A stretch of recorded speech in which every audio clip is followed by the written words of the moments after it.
আজ তারও জন্মদিন।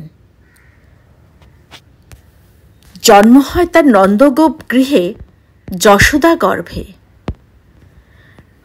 ক্ষণিকের এই জন্ম, তাই হয়তো বিস্তৃত সেই ক্ষণ। নাকি কন্যা জন্ম বিস্তৃত করে রেখেছে তাকে জন্মাষ্টমীর মাহাত্ম্য থেকে?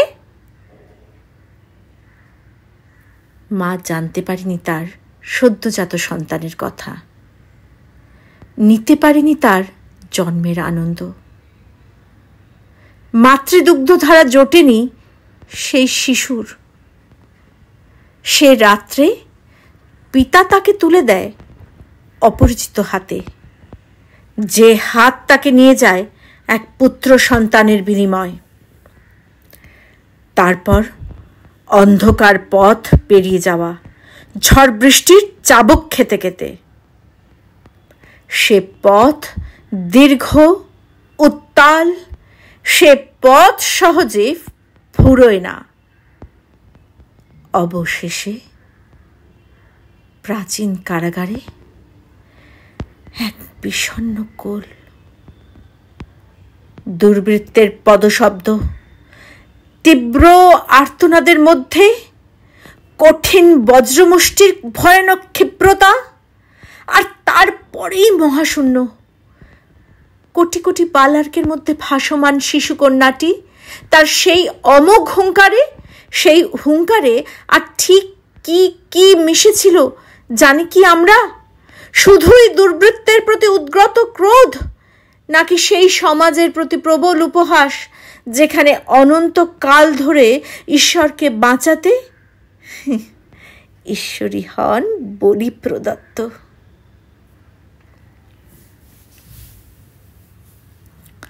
যে কন্যা কংসের হাত থেকে মহাশূন্যে মিলিয়ে গিয়েছিল, যুগে যুগে সেই কন্যাই আছড়ে পড়ে মৃত্যুর কোলে, হয় রুক্ষ পাথরের বুকে, নয় মাতৃজঠরে, নয়তো দুধের মধ্যে ডুবে।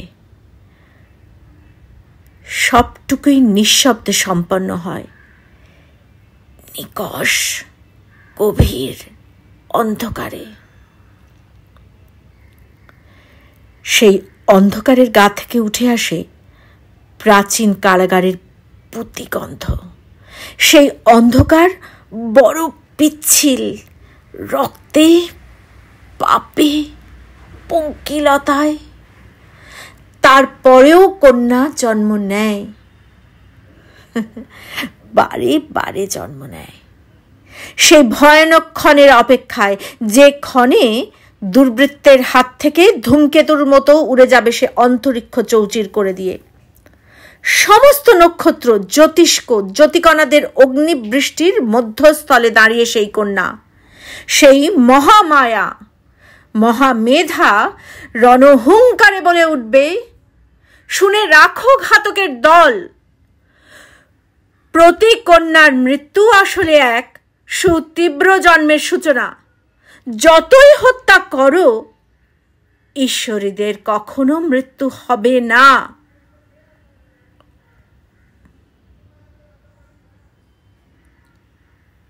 আজ জন্মাষ্টমী, সেই অজেয় অমরত্বেরও জন্মদিন। কলমে মধুবনী, কণ্ঠে অনিন্দিতা।